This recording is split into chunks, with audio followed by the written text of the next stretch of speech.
Hello friend, सरकारी कर्मचारियों के लिए जो शुरू में जो ओपीएस था उसको एनपीएस किया गया। और जो कल जो न्यूज आई है, कल में उसमें जो एनपीएस था उसको यूपीएस किया गया है। तो दोस्तों जो न्यूज में आई है, तो उसके देखिए कोई कर्मचारी के लिए तो उसमें 25 साल तक जो जॉब करेंगे उसको 50% मिलेगा, क्या नाम है, पेंशन। और जो 10 साल तक और 25 के बीच में रहेगा तो लगभग उसको 10 के आसपास या 10 से मतलब उसको पेंशन मिलेगी। अगली वीडियो में देखने लगाए हुए हैं पूरे। यूनिफाइड पेंशन स्कीम क्या है और मौजूदा pension scheme, new pension scheme जो है, इससे यूनिफाइड पेंशन स्कीम कितनी अलग है, इसका क्या फायदा होने वाला है, केंद्र कर्मचारियों को इसका कितना बड़ा फायदा आगे मिलने वाला है, ये पूरी खबर आप विस्तार से जानिए। जितने सवाल आपके मन में है उन सभी सवालों के जवाब आपको इस वीडियो में मिलने वाले हैं। वीडियो को अंत तक देखिएगा। देखिए, सबसे पहले आपको ये जानना जरूरी है कि यूनिफाइड पेंशन स्कीम में नया क्या है। तो आखिरी साल की औसत सैलरी की 50% इंश्योर्ड पेंशन इसमें मिलेगी। कर्मचारियों को उनके रिटायरमेंट से पहले के आखिरी 12 महीने की बेसिक पे के औसत का 50% बतौर पेंशन दिया जाएगा। यानी अगर किसी कर्मचारी को उसकी नौकरी के आखिरी साल में 50,000 रुपये बेसिक पे मिलती थी, तो उसे रिटायरमेंट के बाद हर महीने 25,000 रुपये पेंशन मिलेगी। ये एक बड़ी सौगात केंद्रीय कर्मचारियों के लिए आप कह रहे हैं।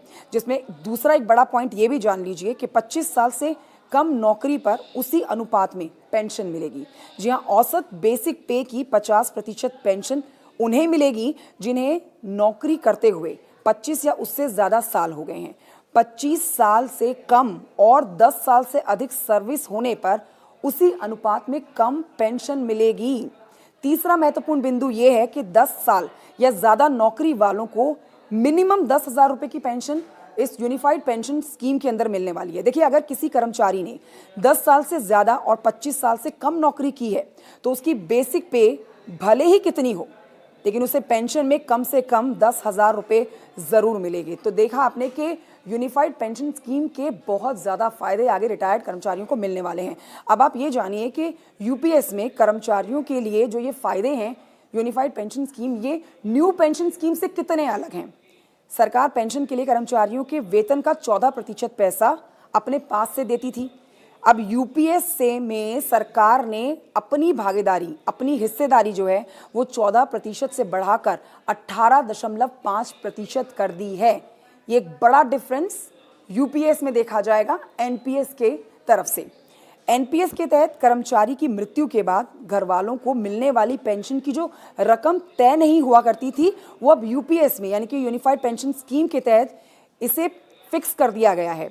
इसमें पेंशन का 60% कर दिया गया है, जो कि घर वालों को मिलने वाली पेंशन मिलने वाली है कर्मचारी के मृत्यु के बाद। तीसरा महत्वपूर्ण बिंदु ये है दोस्तों कि कम सर्विस वाले कर्मचारियों के लिए मिनिमम पेंशन के तहत 10,000 रुपये भी तय कर दिए गए हैं। तो ये तो अश्योर है कि कम से कम सैलरी वालों को भी 10,000 रुपये की मिनिमम पेंशन तो यूनिफाइड पेंशन स्कीम के माध्यम से मिलने वाली है। खैर, ये आपके ऊपर निर्भर करता है, कर्मचारियों के ऊपर निर्भर करता है कि वो नई स्कीम यानी कि यूनिफाइड पेंशन स्कीम लेते हैं या फिर पहले से चली आ रही है न्यू पेंशन स्कीम एनपीएस, उसको ऑप्ट करते हैं। कमेंट करके जरूर बताइएगा जानकारी। दोस्तों, अगर ये स्कीम जो सरकार लॉन्च की है अगर आपको सही लगे तो कमेंट जरूर करिए और चैनल को सब्सक्राइब करिए, शेयर करिए, कमेंट करिए, लाइक करिए। दोस्तों, जय हिंद, जय भारत।